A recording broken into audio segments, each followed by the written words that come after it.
السلام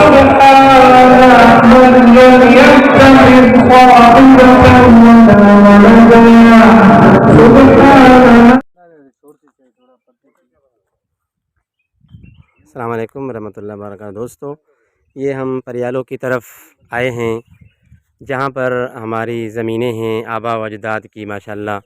تو کبھی کبھی یہاں چکر لگتا ہے تو میں نے کہا چلو اگر آئے ہیں تو اپنے ساتھیوں کو دوستوں کو تھوڑا سا دکھا دیں۔ یہ جو ہے نا آپ جو دیکھ رہے ہیں یہ کیلا جو ہے، یہ کیلے کی فصلیں ہوتی ہیں، تو جو آپ کو یہ دکھا رہے ہیں سمجھا۔ تو دیکھیں کس طرح اللہ تبارک و تعالیٰ کی نعمتیں ہیں کہ آپ کو تو بیٹھے بٹھائے شہر کے اندر سمجھا کہ دکانوں میں، ریڑیوں میں، کہیں بھی گاڑی وغیرہ میں مل جاتی ہیں، لیکن یہ کبھی سوچو کہ یار کس طرح جو ہے نا یہ چیزیں بنتی ہیں، ان پر محنتیں ہوتی ہیں اور جد و جہد ان پر کتنی ہوتی ہے، کتنی لیبر اس پر کام کرتی ہے۔ تو یہ ساری چیزیں جو ہیں، اور یہ اس طرف سے یہ باغ ہے کھجور کا، سمجھا۔ تو یہ بھی آپ کو دکھا دیں۔ اللہ تبارک و تعالیٰ نے انسانوں کو نعمتیں بھی دی ہیں، جس طرح کہ فرمایا وَإِن تَعُدُّوا نِعْمَتَ اللَّهِ لَا تُحْصُوهَا، کہ اللہ تبارک و تعالیٰ کی اتنی نعمتیں ہیں کہ آپ شمار نہیں کر سکتے ہیں۔ تو اس اعتبار سے اور دیکھیں پھر ان نعمتوں کے اندر جو ہے اور فائدہ یہ بھی ہوتا ہے کہ کتنی لوگوں کو ان کا ذریعہ معاش بھی اللہ تبارک و تعالیٰ نے ان چیزوں کے اندر رکھا ہوا ہے۔ بسم اللہ الرحمن الرحیم۔ ہم اس وقت اپنی زمینوں پر کھڑے ہوئے ہیں جو پریالوں کی طرف ہیں۔ یہ زمینیں ہمارے آبا و اجداد کی ہیں، تو آج ہم اسی خیال سے آئے کہ وہاں جا کے وزٹ کریں اور دیکھیں، اور جب آ گئے تو خیال آیا کہ دوستوں کو، ساتھیوں کو یہ باغات بھی کچھ دکھا دیں۔ ایک طرف کھجور کا باغ ہے، ایک طرف الحمدللہ کیلے کا ہے، اور حضرت سے کچھ جو ہے سنتے ہیں اسی بارے میں۔ مفتی عبدالغفار صاحب رئیس دار افتاء شیخ الحدیث جامعہ اشرفیہ کے، ان سے کچھ نصیحت بھرے جملے سنتے ہیں۔ جی حضرت۔ الحمدللہ وکفی وسلام علی عبادہ الذین اصطفی، اما بعد فاعوذ باللہ من الشیطان الرجیم، بسم اللہ الرحمن الرحیم۔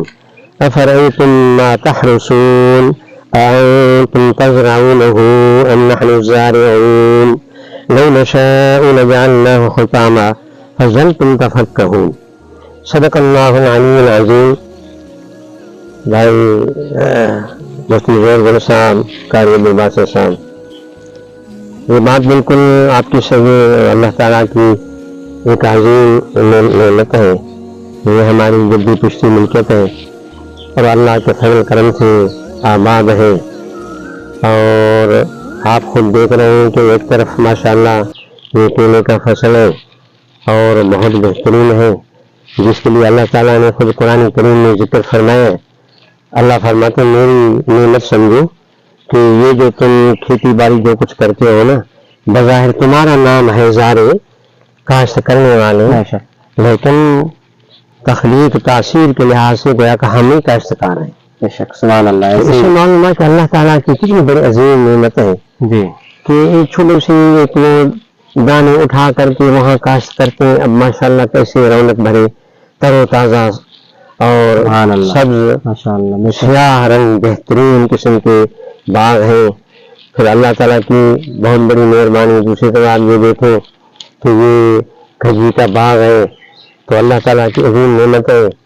اور کھجی سے ویسے بھی ہماری انسانوں کی ایک مناسبت ہے کہ وہی اللہ کے نبی ایک مرتبہ جو ہے وہ اس کھجی کا جو اوپر گودا ہوتا ہے سفید رنگ کا، تو کسی صاحب نے خدمت میں پیش کیا، تو وہاں حضرت صلی اللہ علیہ وسلم تناول فرما رہے تھے، تو اسی دوران فرمایا کہ ایک درخت ہے جس کو مسلمان سے نسبت ہے۔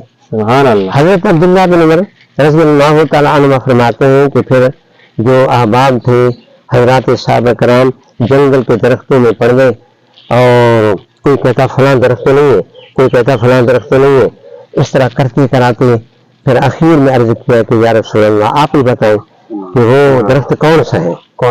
فرمایا کہ وہ درخت انہا النخلہ، وہ درخت جو ہے کیا ہے؟ کھجی ہے، کھجور کا درخت ہے، کھجور کا درخت ہے۔ اس کے بعد پھر یہ ہے کہ بعد میں حضرت عبداللہ بن عمر رضی اللہ تعالیٰ عنہ نے اپنے والد محترم حضرت ابو عمر رضی اللہ تعالیٰ عنہ کی خدمت میں عرض کیا کہ اس سوال کا جواب مجھے آ رہا تھا لیکن میرے لیے حیا معنی بنا کہ میں نے کہا بڑوں کو میرے سے میں چھوٹا کیسے بات کروں. تو اس پر فرمایا بیٹا یہ اللہ کے نبی کا ایک امتحانی سوال تھا.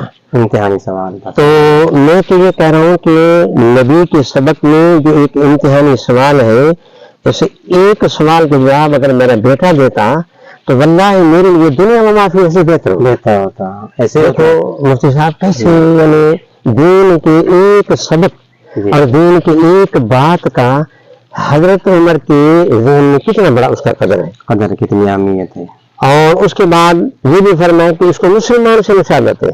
یہ ہم لوگوں کو تنبیہ ہے کہ جس طرح کھجور کا درخت اس کا ذرہ ذرہ انسانیت کے لیے نافع ہے, اس طرح ایک مسلمان بھی اپنے مسلمان بھائی کے لیے قدم قدم پر ان کے لیے کیا ہو نافع ثابت, خیر خواہ ہو.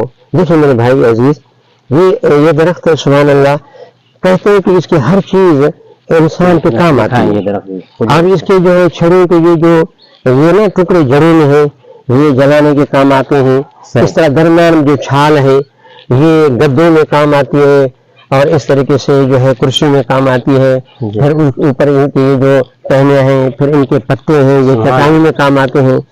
اس طرح یہ ٹہنیاں جو ہے یہ بھی کام آتی ہیں. اور یہ جو ان کا گوشہ ہے جس کے اوپر میوہ اس وقت موجود ہے یہ جھاڑو کے کام آتا ہے. اور یہ کھجور جو ہے پورا سال انسان کھاتے رہتے ہیں, غذا کا غذا بھی ہے, اس میں تفقع کا تفقع بھی ہے. اور اس طریقے سے یہ ہے کہ ان کی گٹھلیاں بھی آج کل سنے کہ وہ بھی کام آ رہی ہیں. ان کو کاٹ کر کے خاص طریقے سے ہمارے اسی ضلع خیرپور میں ایک سنا ہے کہ تھوڑی شہر میں بھی وہاں یہ کام ہو رہا ہے. ان کے دانے بنا کر کے اس کی تسبیح بنا کر کے غیر ملک جو ہے وہ جا رہے ہیں. معلوم ہے کہ یہ درخت ایسا قیمتی ہے ذرہ اس کا نفع مند انسانیت کے کام آتا ہے. لہذا اس میں ہمیں ایک تنبیہ ہے کہ ہر مسلمان کے لیے اس طرح زندگی گزارے کہ قدم قدم پہ وہ انسانیت کے لیے نافع ہو. اللہ تعالیٰ ہمیں اس ہدایت کے کلمات پر عمل کی توفیق عطا فرمائے. نصیحت کی حضرت نے الحمدللہ اللہ بہت اچھی نصیحت کی حضرت نے ہمارے لیے. اگر اس پر عمل کیا جائے تو ہماری یہ فلاح بہبودی اور نجات کا سبب بنے گا. اللہ سے دعا ہے عمل کرنے کی توفیق نصیب فرمائے. السلام علیکم ورحمۃ اللہ.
اور مفتی طارق